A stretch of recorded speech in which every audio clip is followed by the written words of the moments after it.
En un estudio como este cabe todo un mundo.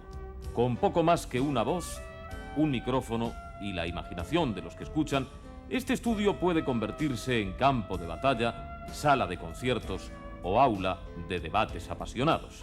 Nada es imposible en estas salas mágicas donde duermen todos los personajes y todas las sensaciones que podamos aventurar. Y mucho sabe de esto nuestro protagonista de esta noche, porque ha tenido el impulso genial de transmitirnos el vigor del deportista y el arte de desafiar permanentemente a la muerte. No hay emociones o sensaciones ajenas al poder de su palabra, que fluye en él con profusión arrolladora, riqueza inagotable y puntillosa precisión.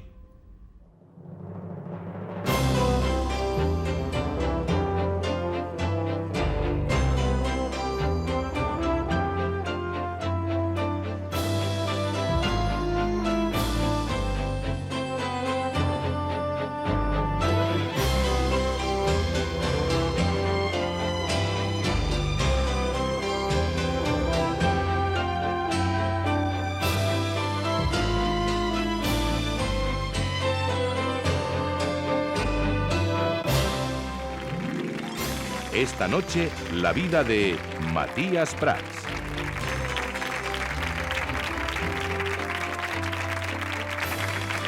Maestro, me ha dejado usted solitario frente a la satisfacción, que no el peligro. Bueno, yo tengo la sensación, Matías, que el de esta noche va a ser un programa apasionante. Yo vengo dispuesto a que hablemos de nuestras vidas respectivas y no solo la mía. No, la mía no iba a ser. Porque en muchos aspectos es coincidente con la tuya. Sí, coincidente sí, pero no tan interesante.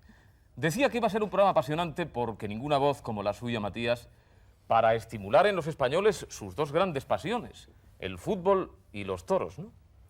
Bueno, he tenido oportunidades de las que no ha gozado todo el mundo y traté de aprovecharlas en virtud de lo bien que se portaron los toreros y los futbolistas. Hicieron grandes faenas, metieron goles y yo me lucí con eso. Muy bien.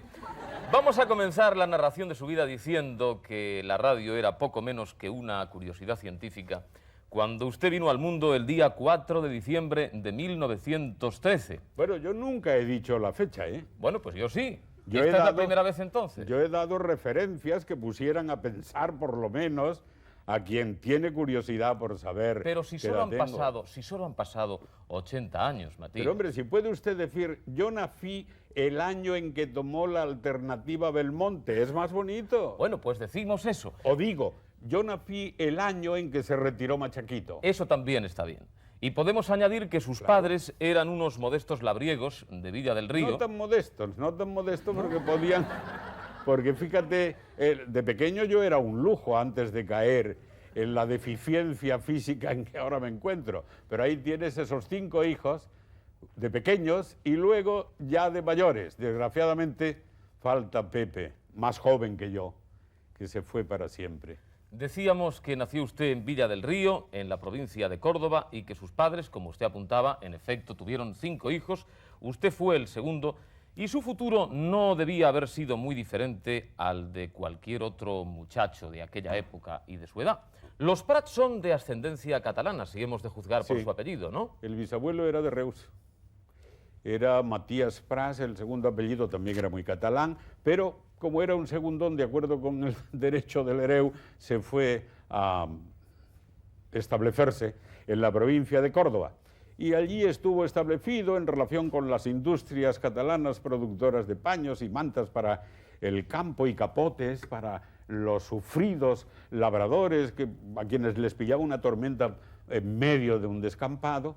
Y resulta que cuando yo nací había venido ya un competidor llamado Impermeable, que era mucho más seguro en el campo que un capote que se empapaba. Cuando tenía solo 11 años ya publicaba artículos en el Telegráfico de Córdoba, ¿no? Casi eran míos, pero lo cierto es que había en mi pueblo un telegrafista llamado don Antonio Rodríguez Gámez, que no he visto periodista más ágil, ni más didáctico, ni más buena persona en mi vida. Y me corregía los artículos, algunos, desde el primer renglón hasta el último. Testigo de aquellas andanzas de infancia fue su primo Cristóbal Cañete. Hombre, mi primo Cristóbal Cañete... Que esta noche está aquí para contarnos cómo veía sus evoluciones de muchacho en el pueblo. Pero ¿cómo es posible si mi Cristóbal primo Cañete. no se mueve, no se Buenas mueve de allí? noches.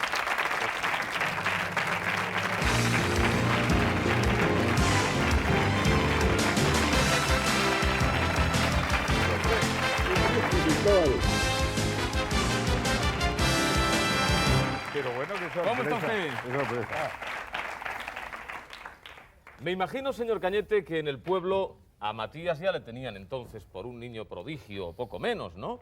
Era un muchacho curioso y original entonces, ¿verdad? Matías ya estaba anunciando lo que después iba a ser Matías. Él le gustaba charlar con sus amigos, él era el que la diferencia, los pocos años de diferencia de edad, nos aconsejaba, nos decía en los partidos de fútbol pequeñillos que hacíamos quiénes eran los que estábamos bien, quiénes le preguntábamos, Matías, ¿qué tal? Hay que apretar más, en fin, era el adelantado nuestro en este aspecto. Oiga, ¿y qué tal estudiante era su primo? Pues no era muy buen estudiante. ¿No? No, Caramba. Es verdad. no era es muy verdad. buen ¿Y estudiante. cómo se compadece eso con esa precocidad en otros órdenes? Quiere decir mi primo Cristóbal que no tenía afición al estudio rutinario que a la edad incipiente tratan de colocarnos los profesores. Y yo, pues, estudiaba por mi cuenta aquello que me gustaba, era un autodidacta. Pero no El dejaba de primer ir a la aparato de escuela, radio entre que otras llegó al cosas, pueblo, ¿se porque acuerda la usted, escuela señor estaba Cañete, exactamente cuándo fue enfrente que de mi tuvieron casa ocasión de y mi madre Pues, no no me recuerdo perdía de vista hasta que no exactamente, entraba pero yo en la escuela. lo recibimos O sea, que no con se fiaban mucha mucho de ilusión. él. No se Debía fiaban ser una con buena él. pieza, Era ¿no? un poco rebelde, era un poco rebelde. Pero como él dice, le gustaba aprender. Lo cierto es que hace poco tiempo, ahora, bueno, ya hace lo menos 10 o 12 años, fui a dar una conferencia a Cuenca, en el cine de mayor capacidad de Cuenca. Y al final de la conferencia, según es costumbre, se estableció un coloquio y alguien preguntó, ¿y cómo siendo usted de Córdoba tiene esa vocalización castellana tan aceptable? Dijo otro adjetivo, pero no voy a ser inmodesto repitiéndolo. Y dije yo, porque cuando tenía 7 años, vino a mi pueblo un maestro de escuela de Cuenca que me enseñó a leer en castellano lo más correcto posible. ¿Y saben ustedes cómo se llamaba aquel maestro? Don Marcelo Andreu Chico. Y un viejecito, muy viejecito, en la última fila, que no se acordaba ni de Villa del Río, ni de Matías Prats, dice, yo soy. Él era el maestro. Cuando no lloré en aquella ocasión, ya no estoy dispuesto a llorar nunca. El primer aparato de radio que llegó al pueblo, ¿se acuerda usted, señor Cañete, cuándo fue que tuvieron ustedes ocasión de escucharlo? Pues no recuerdo exactamente, pero lo recibimos con mucha ilusión. Era cuando empezaba, si te refieres a cuando empezaba a despuntar Matías en su profesión, sí.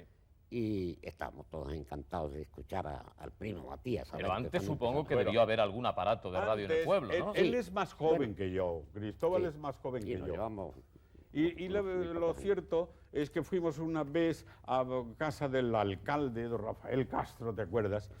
Y el maestro nos llevó para que escucháramos la radio y sacamos una opinión tan detestable de la radio que a nadie se nos ocurrió aspirar a ser locutores en algún tiempo, porque la radio no había nada más que pi, pa, bu, bu. Los sonidos metalúrgicos. Y le aquellos. preguntamos al encargado de manejar la radio y dice, estos son los parásitos. Ah, Y claro, todos nos pusimos un poco en guardia por si se trataba de pulgas u otra clase de parásitos. don Cristóbal, ha sido usted muy amable queriendo acompañarnos esta noche. Ha sido su presencia muy importante para contar la vida de Matías. Quiero agradecérselo muy especialmente. Gracias por haber venido.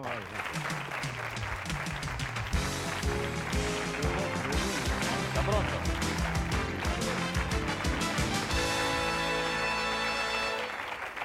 Bueno, Matías, aunque parecía tocado por las musas, lo cierto es que se marchó usted después de aquello a Madrid con 17 años Sí. al objeto de hacerse perito. Admiró usted al mismo tiempo a los grandes escritores del momento, acudía a tertulias literarias como la famosa tertulia del Lion d'Or, y también hizo sus pinitos en un concurso de cuentos que convocaba el diario Informaciones. ¿Qué tal le fue aquel concurso, Matías? Pues mal, no me publicaron el cuento. No hubo suerte. Pero pusieron una notita que decía, empieza bien pero termina mal, como casi todo en la vida. ¿Y llegó a ser perito o no? No, que va, que va. La primera vez que pisó usted unos estudios de radio fue poco después de terminar la Guerra Civil. Fue en Radio Nacional de España. Su amigo Julio Trenas le invitó a dar un recital en la emisora de Málaga y el director creyó que había dado con una gran voz, y lo cierto es que no se equivocaba. Julio Trenas no ha podido estar aquí esta noche, pero sí ha querido mandarle un emocionado recuerdo en esta oportunidad. Vamos a ver a Julio Trenas. Buenas noches, Matías. Tenemos muchas cosas que recordar juntos, pero no había soñado con la gran alegría que me proporciona esta noche el recuerdo de un texto que yo escribía, va para 40 años, que se llamaba Glosario Sentimental, y que tú prestigiaste con tu voz en los primeros ensayos radiofónicos que se hacían en nuestra tierra. Y yo te había pedido que leyeras tú el Glosario Sentimental. Aquel Glosario Sentimental provocó la llamada de un hombre de radio, Rodolfo Prados, director de Radio Málaga EAJ9, que me dijo: ¿quién ha leído tu Glosario Sentimental anoche?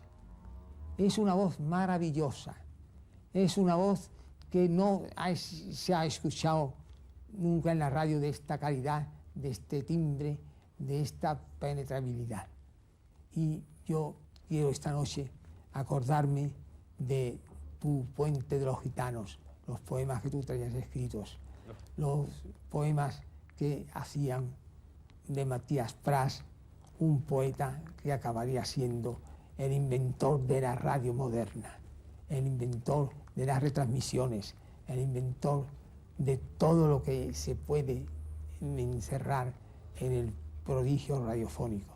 Julio, que Dios te guarde. Te debo todo lo que prácticamente soy en la radio. Gracias. ¿Y cuándo se dio usted cuenta, Matías, de que la radio iba a ser su profesión? No me he dado cuenta todavía, porque en realidad ha sido una profesión muy satisfactoria, pero en aquellos tiempos poco remunerada. A los 2 días de trabajar en la emisora, Nicanor Villalta, Vicente Barrera y Domingo Ortega formaban el cartel de la Plaza de Toros de la Malagueta, y usted se presentó voluntario para transmitir esa corrida. Estaba dando un paso decisivo, sin duda, en su carrera. ¿Conocía entonces ya la terminología taurina? ¿Estaba ya avezado en esa actividad de contar lo que pasaba en el ruedo? La terminología taurina la conocía desde pequeño porque mi padre me suscribió a todas las revistas de toros, a la Lidia, al Clarín, a Torerías, a todos. Todavía guardo números. Ahí tienes Antonio Ordóñez, uno de los toreros que he admirado más, y Curro Romero, y Rafael de Paula, y yo que parezco torero, y el pobre Carniferito de Úbeda, que murió en un accidente de automóvil, y Vargas, diciéndome que ese año le compraría la casa a su madre, y Finito de Córdoba, que es la ilusión de todos los aficionados, y Florito, y Corbelle. Está claro que ha conocido usted a todas las figuras del toreo en las últimas generaciones, que sin excepción de ningún género le han distinguido con su amistad. Y en representación de todas ellas, querido Matías, ha querido estar junto a usted uno de los espadas más jóvenes y brillantes, al que usted hace un momento calificaba como la gran esperanza del toreo. Finito de Córdoba, buenas noches. Aquí está.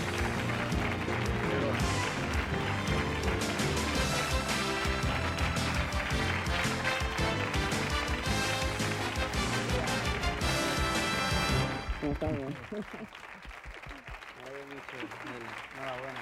¿Qué tal? Buenas noches. Muy bien, hola, ¿qué hay? ¿Qué tal? Encantado de verle. Muchas gracias. Cuando me ha dado ese abrazo, le he preguntado al oído, ¿pero cómo te ha dejado la nodriza venir si es jovencísimo? si casi está en periodo de adaptación a la dificultad extrema que supone ser torero. Juan ¿Cómo Serrano, te agradezco que hayas venido? Finito de Córdoba. Conocer a Matías debe impresionar mucho, ¿no? La Bueno, primera vez es... La verdad que sí, para mí fue una satisfacción enorme y bueno, tuve el gusto y la suerte de poderle brindar un toro de novillero en Puerto Banús. Los toreros tienen en cuenta los comentarios de Matías, se comenta entre ustedes lo que ha dicho Matías, aquello que ha observado, aquellas precisiones que ha hecho, o a veces esas críticas veladas. Ya sabemos que a Matías no le gusta hablar mal ni criticar a nadie, pero que de vez en cuando deja caer, ¿no? Pues a lo mejor no ha estado en su mejor momento y cosas así. ¿Lo tienen ustedes en cuenta o no? Hombre, por supuesto, yo creo que don Matías es un gran aficionado, una persona muy entrañable por todo y querido, y yo creo que basta lo que diga de su boca para que no lo creyamos todos los que nos ¿Y usted, Matías, ha toreado alguna vez? A mí me cuesta mucho trabajo criticar, Sí, ya yo lo sé. sabría criticar,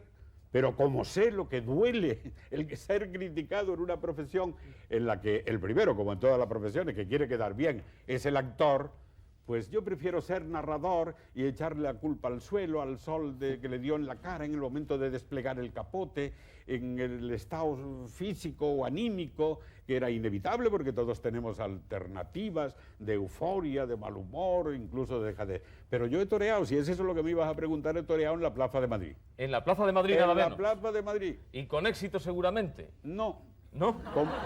con paciencia por parte del respetable. Me imagino que sentirse objeto de la atención de un hombre como Matías, para un torero que está empezando, para un hombre que se está abriendo camino, debe ser muy importante, ¿no? Hombre, por supuesto.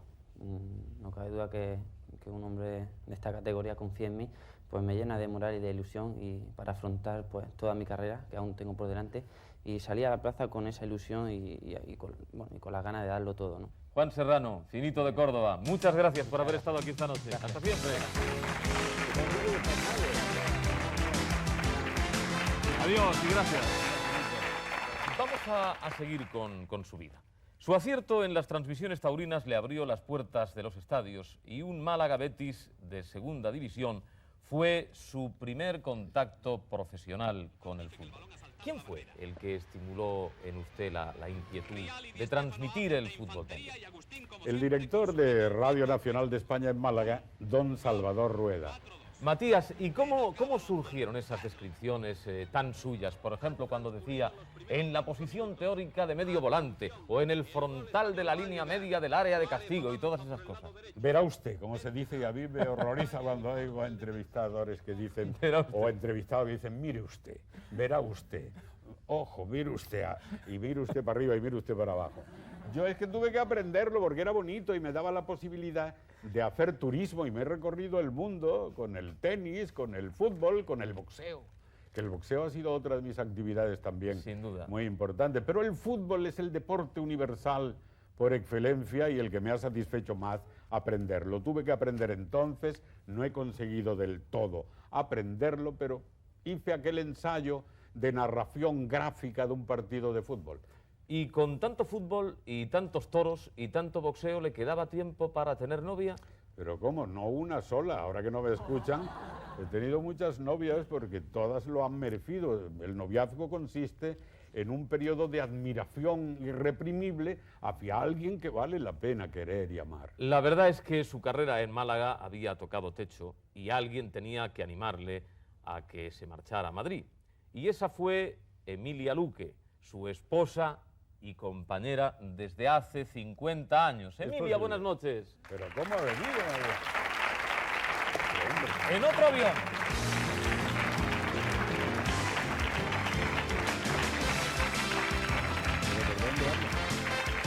Ahí está.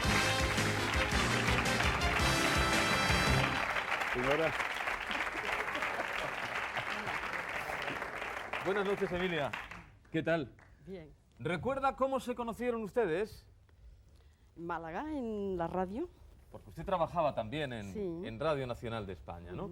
¿Y cómo era Matías entonces? ¿Era un chico apuesto, Sí. atrevido, osado? ¿Cómo era? Pues era puesto, tenía un pelo muy bonito. Mis hijos me dicen, pero bueno, ¿cómo es posible? Pues sí que lo era. Claro que sí. Tenía un pelo rizado y testimonio Muy auténtico, bien. ¿eh? Me tenía que quitar las guedejas de las orejas porque no oía bien. ¿Y quién enamoró a quién? Vamos a ver, Emilia. Pues él a mí. ¿Sí? ¿Y le costó mucho convencerla? No, mucho no. Mucho no, porque él convencía rápidamente. Ya lo ves cómo Pero habla. ya tenía esa capacidad de Claro. envolver, entonces, Bueno. sí.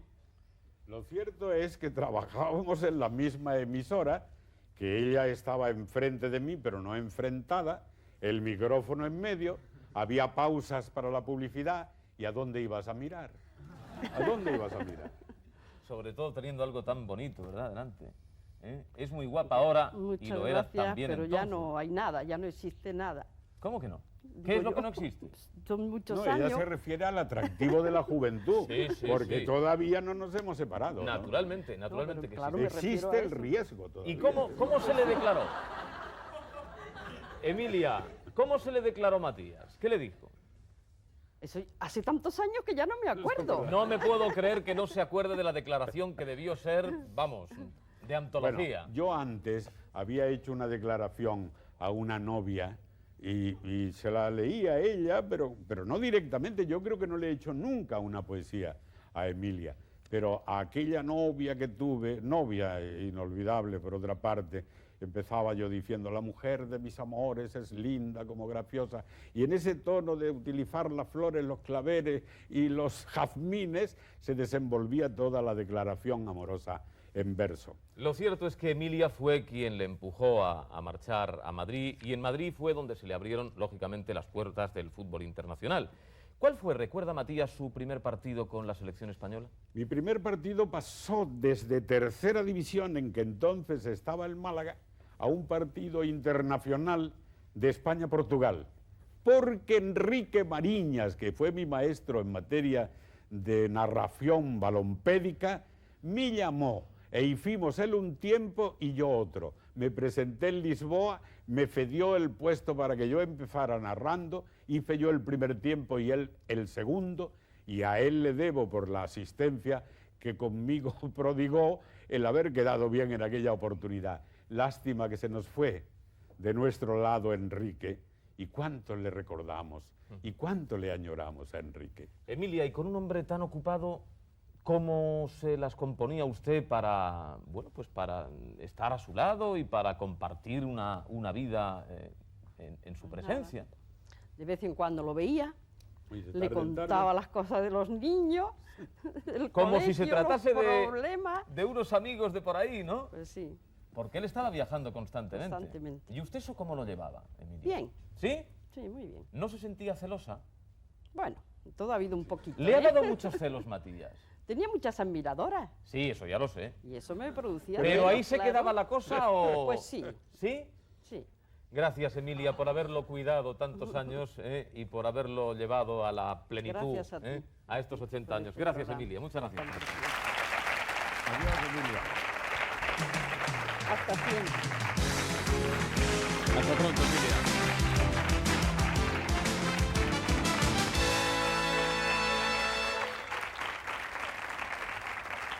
Bueno, ya hemos dicho que fue Enrique Mariñas quien le inició, lo ha dicho usted Sí, mismo, señor, en lo he el dicho fútbol yo. internacional.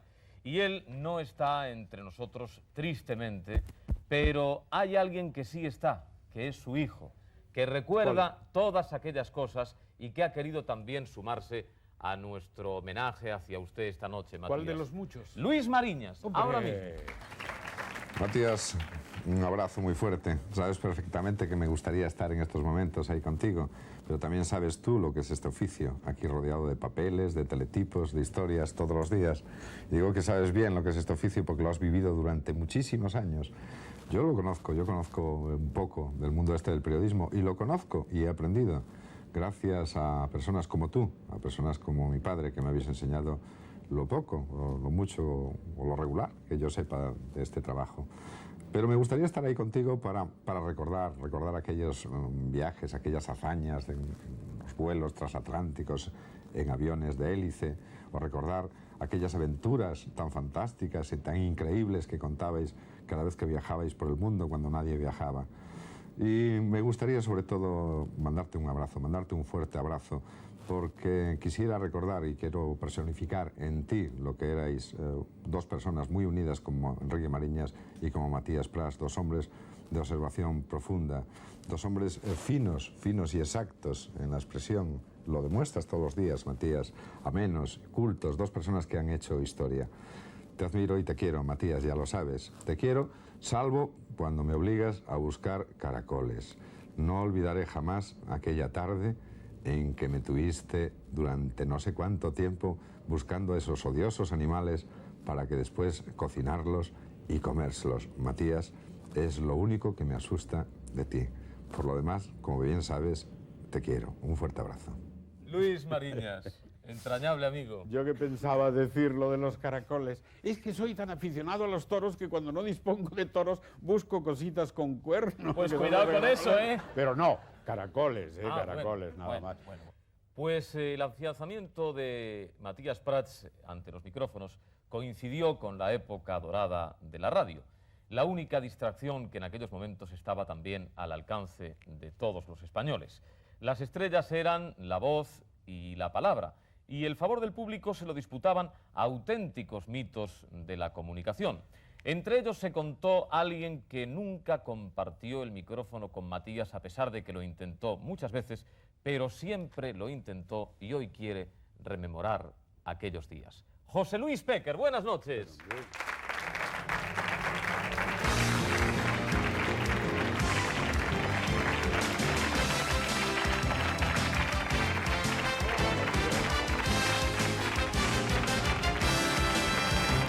¿Qué tal, José Luis? ¿Cómo estás? Cuidado. Lo bueno que tiene José Luis es que incluso a ciegas se le puede abrazar. Se encuentra siempre. No hay temor de abrazar al vacío. Y me ha ganado en todo. Primero porque no es verdad que no actuara conmigo. Hemos hecho alguna cosa juntos. Y él estaba delante en muchas fotos que yo tengo de las narraciones del Estadio Bernabéu. Allí estaba Péquer delante. Y luego, puestos a traer al mundo locutoras y locutores, él me gana por 5-1. Vamos, yo no tengo nada más que un locutor, pero él tiene 5. No, 2. Que bueno, pero con también capacidad Oye, para ser soy locutor español, 5. tengo en el paro, ¿eh? Ah, sí. Sí, en el paro, sí. José Luis, ¿cómo se conocieron ustedes? Yo tuve la suerte de conocerlo muy pronto. Y Matías es una persona fenomenal, porque creo que en cierta ocasión a un filósofo griego le preguntaron ¿qué es lo más constante de la vida?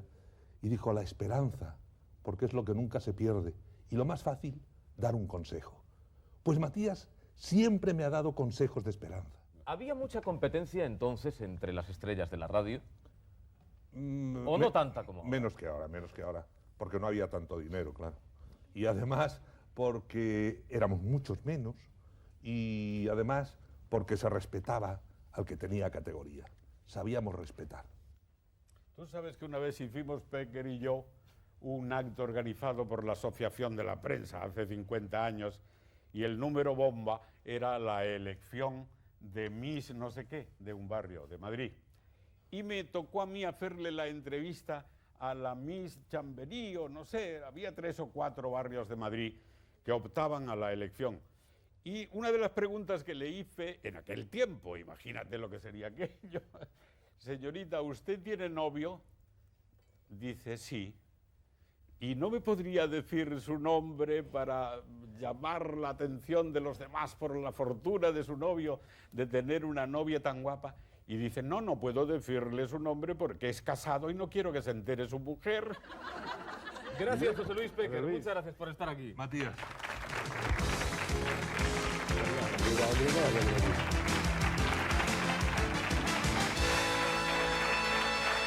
Se ha tomado una molestia innecesaria. Nos vemos todos los días. Pero si estamos todos encantados de estar aquí con usted, Matías. El 2 de julio del año 1950 llevaba transmitidos usted un gran número de partidos y de corridas, pero aquel día cambió su vida. Vamos a escuchar y recordar un poco, Matías. Con un estrecho y eficaz marcaje neutraliza hasta ahora estos ataques. Tiene en estos momentos la pelota Gabriel Alonso. Avanza con ella, sigue avanzando. Envía un pase largo sobre Gainza. Gainza de cabeza centra. El balón va a Parma, chuta y ¡gol! Al contar su vida, Matías, es de todo punto imprescindible la presencia de Telmo Zarra, que junto a usted marcó aquel gol histórico en Maracaná. Él ha querido esta noche estar aquí también para darle un abrazo. Telmo Zarra, bienvenido.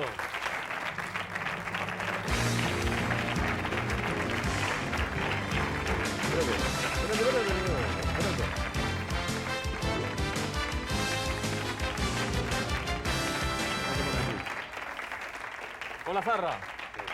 ¿Qué tal? Buenas noches. Estupendamente. Yo Siéntense, por favor. incitaba a Zarra que no subiera los 2 escalones para darle el abrazo yo en el último escalón y él en el primero, y hubiera un equilibrio de estatura y de fortaleza como la tuya. Venga, siéntense.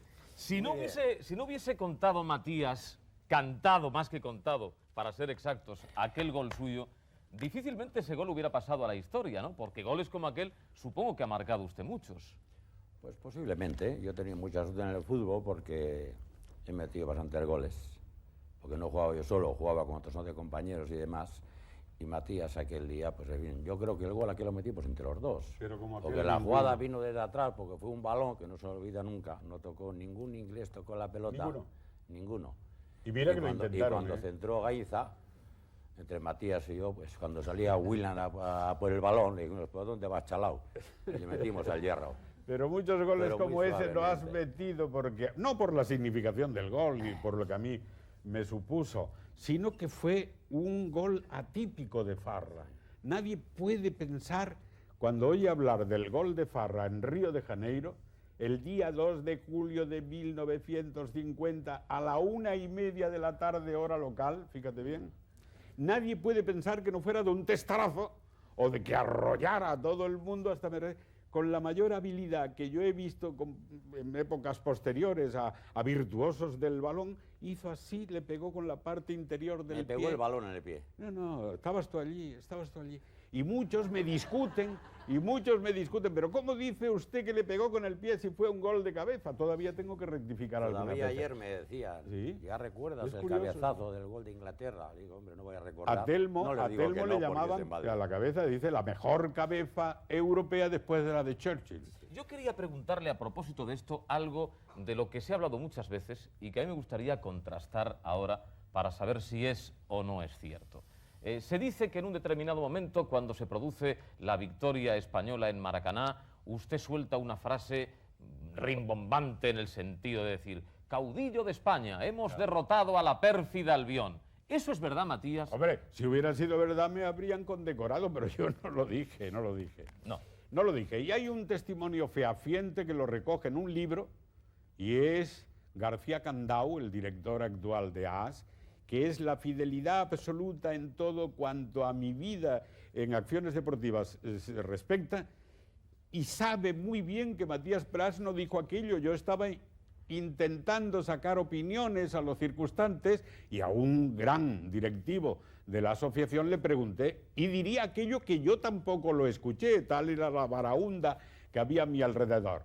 Pero yo no fui el autor de esa frase que me han colgado como un San Benito. Pues por otra dejemos... parte, el de llamarle al Albión pérfida, eso es una cosa propia de los irlandeses, y yo le tengo una admiración enorme a Inglaterra, entre otras cosas, porque tengo un nieto inglés. Vamos a dejar que sea el propio Julián Muy García bien. Candau el que puntualice ¿Sí? justamente ese extremo. Vamos a verlo. La víspera del partido entre España e Inglaterra en Río de Janeiro, el embajador reunió a los directivos de la Federación Española y de la Federación Inglesa para crear entre ellos una amistad que no existía. En aquel momento el embajador creyó oportuno, para mejorar las relaciones con el Reino Unido, comenzar por ahí, porque España, nuestro régimen, no estaba bien visto en ninguna parte.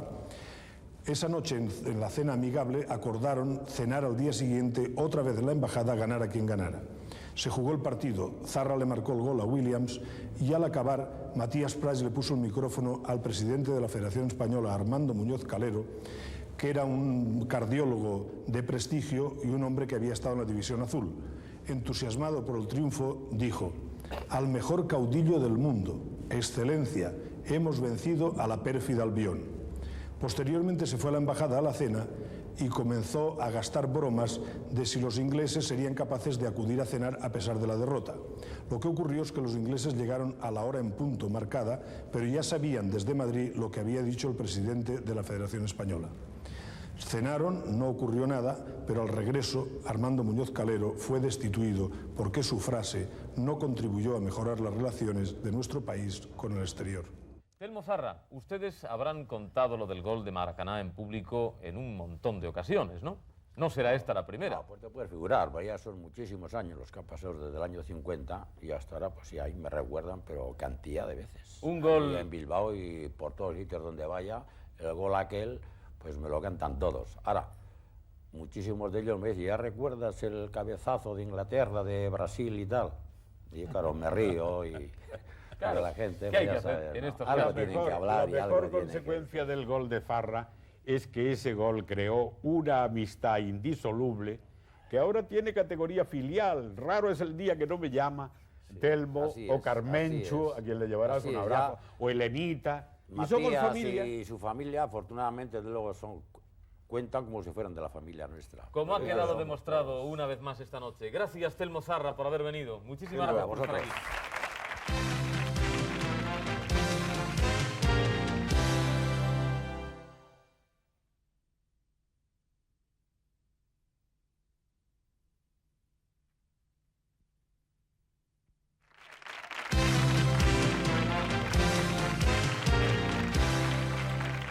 Durante esos años de actividad febril formó usted una familia, porque había que atender a todo.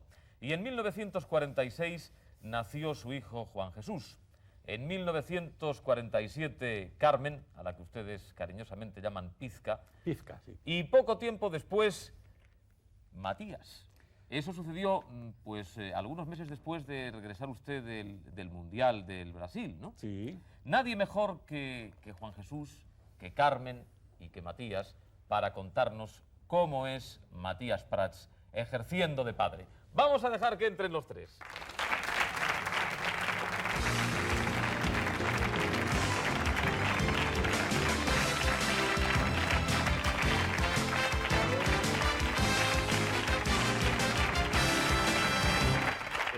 Habíamos quedado que tú no lo envidias.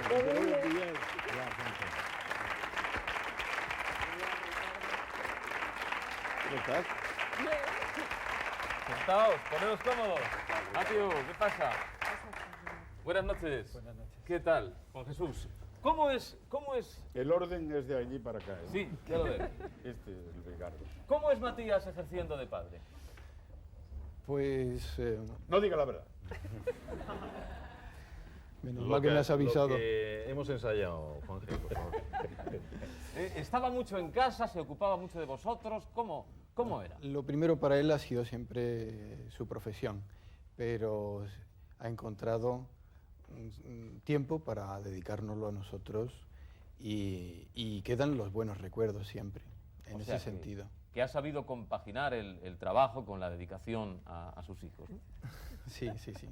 Supongo, Carmen, que el hecho de ser la hija o el hijo de un hombre de esta talla, de esta dimensión, debe pesar considerablemente, ¿no? Pesa, sí, pesa. ¿Y en qué se nota ese peso? Pues, bueno, él ha sido siempre, y además yo lo he oído toda mi vida, el maestro y un gran profesional. Y, bueno, en mi caso concretamente, como yo he entrado en la profesión, aunque un poco tarde, pues pesa mucho porque uno intenta, bueno, intenta hacerlo muy bien o intenta llegar a hacerlo tan bien como él, que es imposible. Pero pesa, sí, porque siempre está él ahí presente, aunque es un buen maestro y me enseña cosas todavía. Matías, ¿habla mucho de radio y de televisión tu padre en casa? ¿En casa? ¿O para nada? En casa no habla nada de su profesión. ¿De qué habla en casa? Eso digo yo, vamos a ver, espérate a ver si hago yo memoria. No, la verdad es que mi padre, por lo menos son los recuerdos que tenemos nosotros, llegaba a casa pidiendo árnica, pidiendo silencio, porque todo lo había gastado ya fuera. Entonces, ya he completado el cupo de hablar, ¿eh? Ya buscaba la tranquilidad, el reposo, pero el jugaba sosiego. con vosotros y os Pues llevaba al zoo y todas jugaba las hasta cosas. que a mí se me escapaba alguna patada en partes pubendas, y aquello ya, entonces... ¿Era duro como padre, Carmen? Pues más que duro es que yo creo que no había opción, porque como no podíamos hablar mucho en casa, porque allí se tenía que escuchar la radio, había prioridades, la radio era una de ellas y la televisión cuando vino también era otra. Y la verdad es que el momento que podíamos estar reunidos, que eran las comidas, pues allí se escuchaba la radio. Y luego había momentos también entrañables, porque hay una cosa que tengo que contar, y es que nos llevabas a ver los dibujos de Walt Disney cuando éramos chicos. Claro, fíjate. Había que ver a la dama y al vagabundo. A la actualidad. Todas esas Pero cosas. yo creo que es que disfrutaba él más Una que vez nosotros. los llevé al zoo. Que una vez. Las buenas películas él las veía normalmente en Suecia, Dinamarca, Alemania, y a nosotros nos llevaba Bambi para contrarrestar. No se las podía contar. Hay mucha sorna ahí, ¿eh?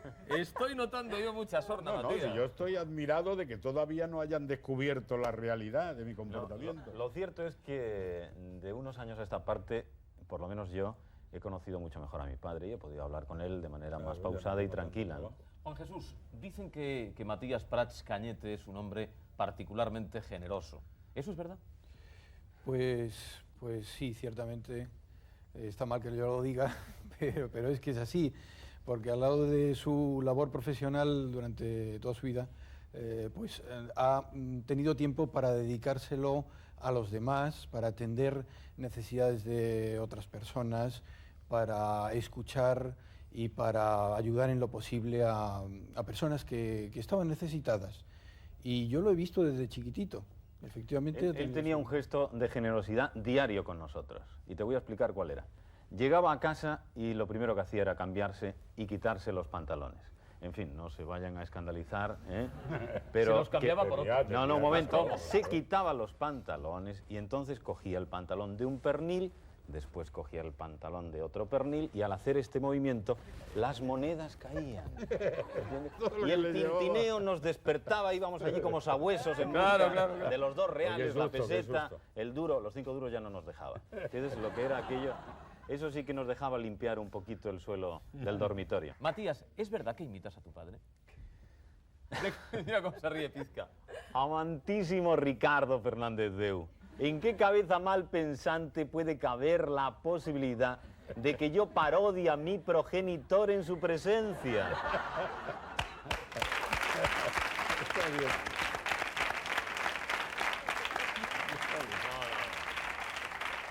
No, es mentira. No le imito, es mentira porque creo que es un hombre inimitable. Ojalá fuera yo así, hombre.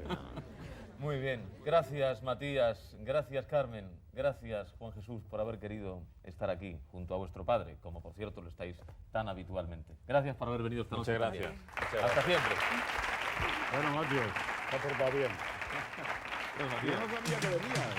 Hasta pronto.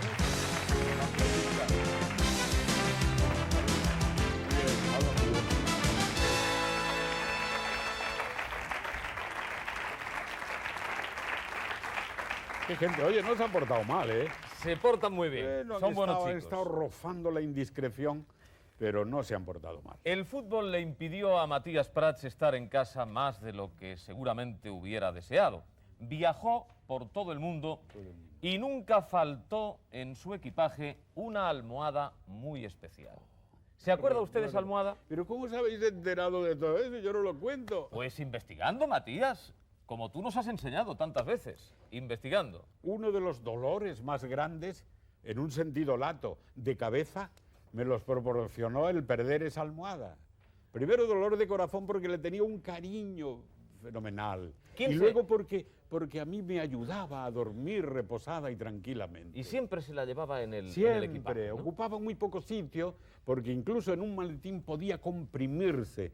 Yo creo que tenía llena la almohada, quien me la regaló, de pequeñas partículas de alitas de ángeles, y no nos entiende que fuera tan prodigiosa y que cupiese. ¿Quién le regaló la almohada? Pues una mujer inolvidable para mí, la madre de Juan Manuel Soriano, que siempre que llegaba yo a su casa aquí en Barcelona, ella tenía una pensión de lo más bueno y más atento para su clientela, y yo tomé su casa como mía y le dije que aquella almohada me había favorecido y dice, es tuya, y desde aquel día la he conservado 15 o 20 años.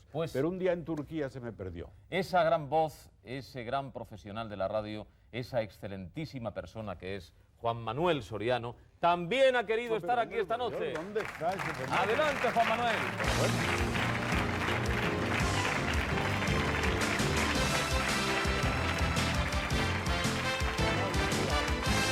Maestro, ¿cómo está?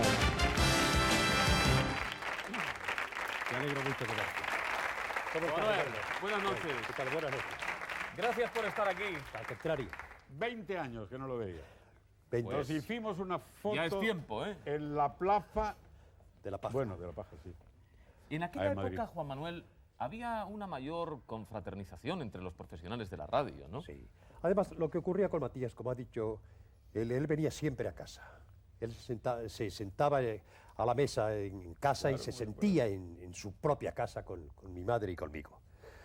Matías ha sido un profesional, bueno, se ha hablado ya de lo que ha sido Matías, pero no se ha hablado del lado humano de Matías. El lado humano de Matías era el tío, en el sentido más familiar de la palabra, que más sobrinos ha tenido en esta vida. Todos los pedigüeños eran sus sobrinos. Venía un pobre muchacho de Andalucía, decía, don Matías, mire usted, que yo quiero importar ostras de Arcachón, por ejemplo. Y Matías iba directamente al director general de política arancelaria y le decía, aquí mi sobrino, que ha venido su sobrino, y conseguía las ostras de Arcachón. Y me equivocaba y decía de arcachondeo. No ha tenido, yo no he conocido, bueno, ha tenido, como todos en esta profesión, hemos tenido detractores. Bien es verdad que ¿Ha tenido Matías detractores? Ha tenido detractores. ¿Usted ha Yo no he alguno? conocido ningún detractor de Matías, o por lo menos delante de mí no lo ha dicho nadie.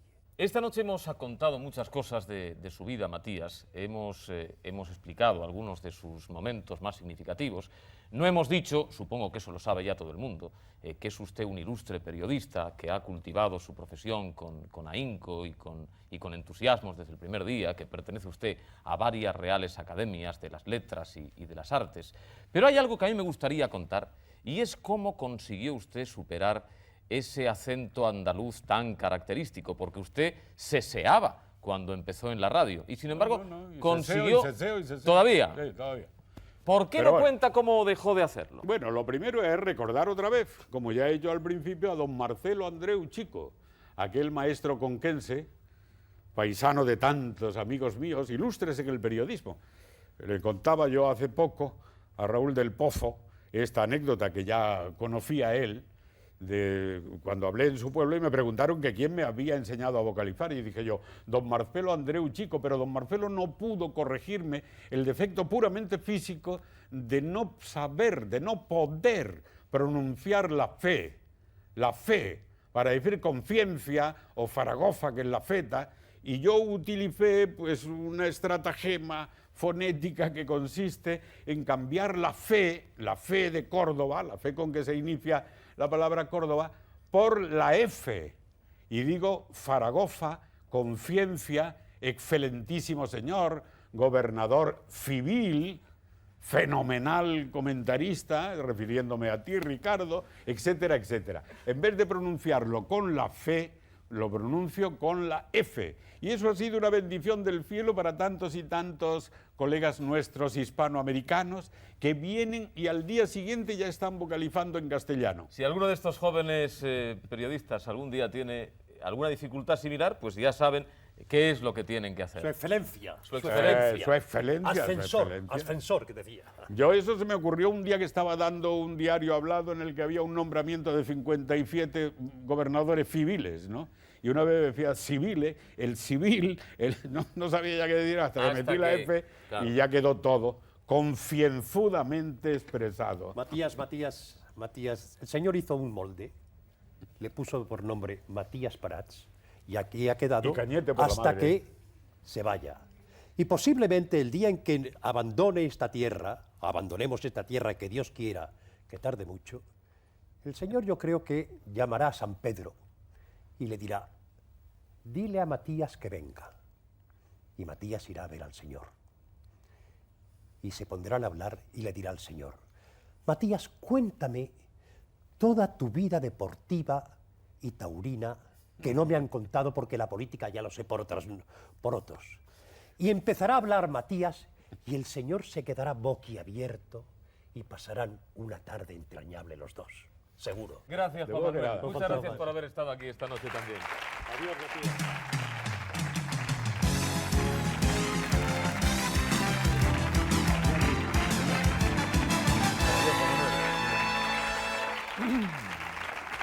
Aquí queda.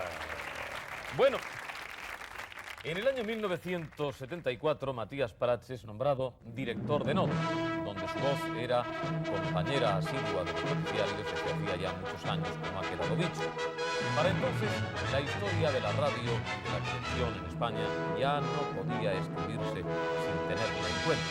Como muy bien sabe Lorenzo Díaz, autor del exhaustivo estudio La radio en España, que ha querido también esta noche acercarse a uno de los protagonistas de esa historia. Pero ¿cómo? Lorenzo Díaz, Lorenzo. bienvenido.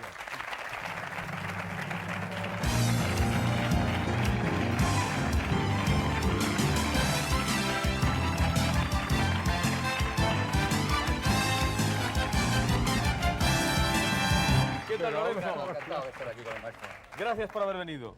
Lorenzo. Querido pero maestro. qué padre más desnaturalizado acaba de tener el niño más hermoso. Él no, por conducto de su esposa. Concha Pero García, efectivamente. ¿Me vas a dejar hablar, Matías? Pero hombre, todo lo que tú quieras. ¿Cuál ha sido, Lorenzo, la aportación de Matías Prats a la radio española? Mira, Matías es que tiene una doble personalidad, es un mito. Es decir, yo que soy un niño de la radio, que me eduqué con aquella radio de Cretona, donde aprendí geografía en aquellos diales, Matías ha sido más importante, y Enrique Mariñas, y Pecker, y de Glané, que nuestro profesor de matemáticas y literatura. Es lo que queda. A mí me queda en mi memoria ese impacto, esa fábrica de sueños que era la radio, porque mucho cursi dice, la fábrica de sueños era Hollywood, será para los que vivían en ciudades, para los que vivíamos en pueblos, y yo vivía en el pueblo donde murió Quevedo, Villanueva de los Infantes. Matías Prats era un chorro de sueños, era el mester de fantasía. Pero aparte, y no se ha dicho todavía... Qué bonito, el mester de fantasía. Es el fundador de una escuela de periodistas deportivos extraordinario. Aquel Domingo Deportivo Español, querido maestro, junto con Carrusel Deportivo, son las dos grandes escuelas de periodistas deportivos, sin olvidar la escuela catalana de Miguel Ángel Valdivieso, Juan Viñes, etcétera, etcétera. Pero tampoco se ha dicho que Matías fue el primer crítico musical en la radio. Ah, yo no Matías. sabía eso. Sí, sí. En Radio Peninsular, cuando vino de Brasil, yo tenía 8 añitos y el tío Matías era mi disc jockey, de un niño rural. Y aparte, Matías ha hecho entrevistas primorosas. Matías entrevistó a Ramón Gómez de la Serna, entrevistó a Eva Duarte Perón, entrevistó a la última entrevista de Manolete, 14 días antes de morir. Querido Matías, si me permite, como biógrafo oficial tuyo, que te recuerde estas cosas porque eres muy humilde. Y yo la personalidad de Matías también la asocio al inolvidable Enrique Mariñas. Enrique Mariñas y Matías Prats, Enrique Mariñas no tuvo su gol, pero evidentemente era un maestro excepcional. Para mí, como niño de la radio, cuarentón, ellos eran los grandes locutores de este país. Y es más, mi madre me amenazaba con el tío Matías para comer, porque cuando sonaba el tararí de las 2:30, los jugos gástricos de los españoles empezaban a funcionar, con aquel diario hablado de Radio Nacional, y Matías también era la voz de Radio Nacional, junto con Pablo Cantalejo, con Luis del Olmo, con Eduardo Sotillo y con muchos más de que tú sabes que has trabajado en esa casa. Es decir, que Matías forma parte de esa media docena de grandes de la radio, sin olvidar a Bobby de Glané y sin olvidar la nueva escuela de los Luis del Olmo, García, Iñaki Gabilondo, vosotros, etcétera, etcétera. Es el padre fundador de la disciplina, porque Matías lleva 50 años al pie del cañón. Y aparte, otra gran virtud de Matías es que habla primorosamente, habla como los del siglo de oro, como el barroco. El lenguaje en Matías es un aspecto también fundamental. Es un mullidor del lenguaje, es un acuñador de conceptos, como en La Colmena cuenta ese personaje de Cela que elabora conceptos. Matías es un acuñador de conceptos. Y Matías recuerda a esos personajes del siglo de oro, a Rinconete y Cartadillo, aquellos que hablaban aquel castellano primoroso, que ya no se habla, que se habla en México y se habla en Latinoamérica. El tío Matías sigue todavía utilizando ese lenguaje. Entonces, los que somos unos amantes del lenguaje, Matías lo tenemos en nuestro corazón particular. Y además tengo que decir una cosa. Yo, como individuo de cultura progresista, he intentado linchar a Matías muchas veces, y a Matías no se le puede linchar porque es un mito. Dice, bueno, era la voz del nodo, era la voz del régimen. Bueno, por partes. Matías vivió aquella etapa histórica, pero como esa gente de la generación del 27, como esos Albertis y Rosa Chacel, Matías es en esa longevidad maravillosa que tiene, porque en la radio hay una cosa que tampoco se ha dicho: la voz nunca envejece, y la voz cada día la tiene mejor. Es decir, que Matías hay que analizarlo como mito, como charlista a lo García Sanchís, y como padre fundador de una escuela de periodistas deportivos como la Copa Un Pino, como el bigardito de Matías, que también estuvo aprendiendo con él, que no lo ha dicho. Se lo contaré. Lo contaré. Gracias, Lorenzo, por haber estado aquí y habernos contado.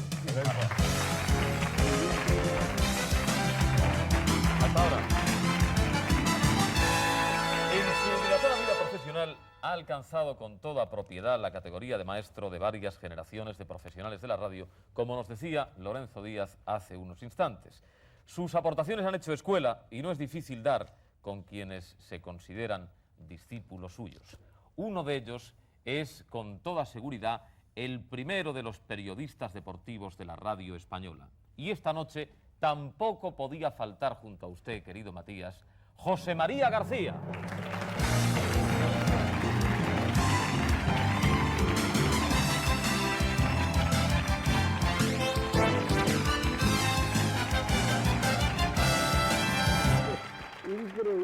Increíble que haya venido, José María. ¿Qué foto tengo contigo? ¿Qué foto? Te oí el otro día.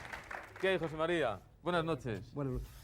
¿Qué ha sido, Matías, para todos vosotros, para los comentaristas deportivos en España? ¿Qué ha significado, Matías? Después de los minutos que llevan ensalzando la figura de Matías... Di algo en contra. Venga, critícale un poco. Venga, estaría bien. Decir lo que ha sido Matías es que está dicho, pero es que es poco lo que os he dicho. Matías ha sido todo.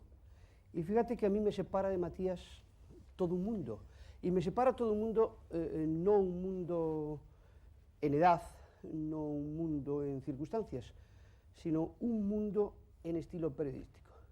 Matías jamás ha hablado mal de nadie. Es verdad. Matías jamás ha criticado a nadie. Pero Matías no sería lo que yo califico con tanta frecuencia y en no pocas ocasiones con tanto acierto, y perdón por la inmodestia, un abrazafarolas al uso o un lametraserillos de turno. No. Ese es el gran mérito de Matías. Matías enfocó su carrera de otra forma total y absolutamente distinta. Eran otras épocas. Pero fíjate, siendo otras épocas, ahora todavía tiene absoluta vigencia lo que hace Matías. Su última actuación profesional, la reaparición de Palomo Linares. ¿Has visto? Claro, y te he escuchado. Ha sido un modelo. Perdona un momento, José María. Yo quisiera, y perdone también Matías, yo quisiera que viésemos ahora también la aportación que desde la distancia, porque no todo el mundo ha podido venir, pero todo el mundo quería estar, han hecho otros compañeros de la radio que se suscriben, sus discípulos, y que le quieren enormemente. Este es el caso, por ejemplo, de Iñaki Gabilondo, que le saluda ahora mismo desde Madrid. Querido Matías, quiero sumarme a tu fiesta para decirte solamente gracias porque tú me empujaste a esto. Y yo quiero decírtelo así, en un día como este. Puede parecer palabra vana, pero te voy a demostrar que no, que de niño me bebía lo que decías, y lo veía. Mira, Musimesi del Hacha García Pérez, Lombardo Mourinho Gutiérrez, Belló Méndez Infante Labruna y Lostao. Unas semanas después volvimos a jugar contra Argentina y cambiaron la delantera. Micheli, Checonato, Lacasia, Grillo y Cruz. Si quieres te digo la alineación de Hungría, la de Alemania. Se lo sabe porque todo me lo bebía cuando lo decías tú. Creo que te he demostrado de dónde arrancaba mi vocación, de ti. Muchas gracias, Matías. Luego me enseñaste más cosas. La integridad, la ecuanimidad, la voluntad, puesto que la objetividad es imposible, por lo menos de la precisión. Y al final nos dejaste a tu hijo, que es un ejemplo ya, digamos, vivo de profesional. Muchas gracias por todo, Matías. Felicidades. José María, ¿Matías es un hombre propenso a dar consejos? ¿Sugiere cosas? Matías nunca te da consejos, pero Matías te llama con mucha frecuencia. Ahora menos que me llamaba antes. No sé si es porque tiene menos humor o porque tiene menos tiempo. Es que está trabajando mucho, Matías. O porque entiende que con sus llamadas molesta. Pero Matías es un permanente consejo. Para todos los profesionales no se trata, el halago siempre debilita. No se trata ahora de halagar gratuitamente a alguien. Fíjate, Matías, que toda su vida se ha pasado abrazando a propios y extraños, Matías, como muy bien decía Iñaki, es un absoluto ejemplo de integridad. Nadie jamás ha podido acusar a Matías de la más insignificante de las manipulaciones, de la venta, del comercio en una información. Ha ayudado a todo el mundo que ha podido. Todos han sido sus sobrinos. Estamos ahora en la guerra de la influencia, en el tráfico de la influencia, en la corrupción. Este es un país, desgraciadamente, donde los golfos se tienen que medir. Es el país, somos en pocas cosas campeones del mundo, somos campeones del mundo en golfos por centímetro cúbico. Bueno, pues jamás lo ha hecho para su beneficio.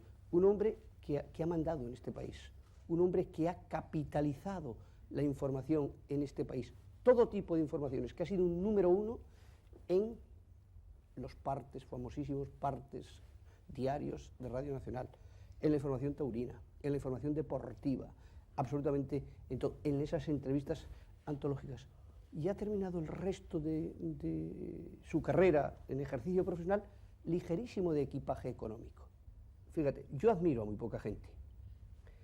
No sé si eso es bueno o eso es malo. No le debo excesivamente mucho a mucha gente. Hay nombres en mi vida ciertamente históricos y yo he tenido la tremenda fortuna de trabajar con gentes que me han enseñado los resortes privilegiados de esta profesión. Porque fíjate qué nombres te voy a dar. En prensa escrita, Emilio Romero, que fue la escuela viviente de toda una generación. En la radio, yo aprendí con Bobby de Glané, que es un nombre, lo decía Lorenzo, en la operación amarre, los recursos más elementales. He tenido luego empresarios como Antonio Asensio, compañeros como Manolo Martín Ferrán. Bueno, fíjate, a lo largo de casi 30 años que llevo de profesional. Bueno, pues la llamada que más turbó durante muchísimo tiempo mi vida, que más me hizo pensar, que más me hizo meditar, porque yo, aunque parezca todo lo contrario, soy un tipo demasiado inseguro cuando están en juego vidas ajenas, almas ajenas, conciencias ajenas. Yo soy creyente, practicante y evidentemente coloco por encima de todo como norte y guía de mi vida la fe, lo que decía antes Matías. Y una tarde, la noche anterior había sido un programa tremendamente violento con un tema arbitral. Y a la tarde siguiente recibo una llamada de Matías. Matías siempre me ha querido muchísimo, ha sido tremendamente bondadoso con mis defectos y ha sido uno de mis agentes publicitarios más grandes precisamente por la trascendencia de sus opiniones, como decía Finito. Y me dice, José María, ¿te has parado a pensar que ese árbitro del que has hablado ayer tiene hijos y esos hijos van al colegio? Yo había descubierto un affair tremendamente grave. ¿Me habías denunciado? Un árbitro que se había vendido, etcétera, etcétera. Y yo le dije, sí, lo he pensado y lo he analizado. Y efectivamente, los hijos de ese árbitro que van al colegio se han podido sentir avergonzados de su padre. Igual que los hijos de un directivo en mis batallas tremendas con los Porta, Roca, ahora con Mendoza, etcétera, etcétera. Pero, ¿y el daño que esta gente está haciendo a miles y miles y miles de ciudadanos? Y yo me quedé pensando, pero me imagino que él también se quedó pensando en mi respuesta. Otro número uno, Matías, Luis del Olmo, también ha querido asomarse esta noche. Tampoco es posible que esté con nosotros físicamente, pero ha querido estarlo también, aunque sea en la distancia. Luis del Olmo le saluda. Tengo que remontarme 28 años antes. Unos estudios, los viejos estudios de Radio Nacional de España, un programa aquí a América, de 1 a 4 de la madrugada. Aquello me lo encomendó, fue el primer trabajo que yo recibí en serio de Matías Prats. Matías Prats me había examinado rigurosamente para tener acceso a la plantilla de la emisora. Compartía el micrófono con Rafael Taibo. Allí fue donde me di cuenta que yo tenía alguna posibilidad de que me creciera el pelo en este mundo apasionante de la radio. Pero aquella oportunidad fue la primera que se me dio en mi vida profesional. Y me la diste tú, querido Matías. Se la diste a aquel muchacho que venía de León en busca de una oportunidad. Por aquella y por tantas y tantas otras recomendaciones, buenas recomendaciones que me has dado a lo largo de la vida, de mi vida, durante estos 30 años. Gracias, Matías. Gracias, Matías. Gracias, amigo. Todos absolutamente coinciden en señalar a Matías Prats como un maestro y como una excelente persona. Esas son fundamentalmente sus características. Hay un hecho muy claro. Matías es norte y sur de esta profesión, de esta bendita profesión que sigue siendo la radio, de esta bendita profesión que es la televisión, de esta bendita profesión que es la prensa escrita, de esta bendita profesión que es la comunicación. Y yo precisamente en aquella entrevista con Matías, hace ya muchísimos tantos que ni me acuerdo, salí con algo que me he aplicado y que ha sido mi máxima, y que se lo digo a todos los que quieren ser algún día, o que ya son periodistas y comunicadores. Esta profesión solo tiene muy poquitos secretos, pero aprovechándolos al máximo, llegas siempre a la meta. Integridad y laboriosidad. Esa es la clave. La credibilidad es evidentemente tu pasaporte, y la laboriosidad. Aunque Dios no te haya adornado de las condiciones de Matías, como es mi caso, mi voz es, bueno, fíjate cómo a mí definió mi voz Santiago Bernabéu. Pues, ¿qué carrera va a hacer en la radio este afeminado con voz maricona? Eso dijo. Y tenía toda la razón del mundo. Mi voz es lo más Vaya ojo tenía, ¿no? antirradiofónica del mundo. Mi cultura, porque yo tuve que trabajar, y porque era la oportunidad, con 18, 19 años, en el diario Pueblo, es cortita. ¿Por qué estoy donde estoy? Única y exclusivamente porque siempre he trabajado 2 horas más que mi rival, que mi colega o que mi compañero. Gracias, José María, por haberlo hecho. Muchas gracias por estar aquí. No sé cómo te lo voy a pagar.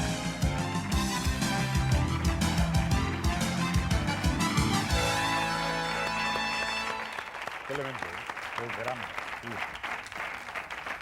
Querido Matías, inevitablemente un homenaje a su persona se convierte en un homenaje a la radio española, porque cada una de las páginas de la historia de la radio en este país lleva su nombre. Y tal vez deba ser así porque con toda seguridad gran parte de quienes la aman lo han hecho a través de sus transmisiones, a través de sus aportaciones, a través de su trabajo y de su esfuerzo. Matías Prats y la radio son conceptos indisociables, como lo son el agua y la sal, por ejemplo, en ese mar tan próximo a Málaga donde usted estudió siendo un niño. Así es que no vamos a añadir ninguna cosa más, solo decirle, don Matías Prats Cañete, esta es su vida. Muy bien.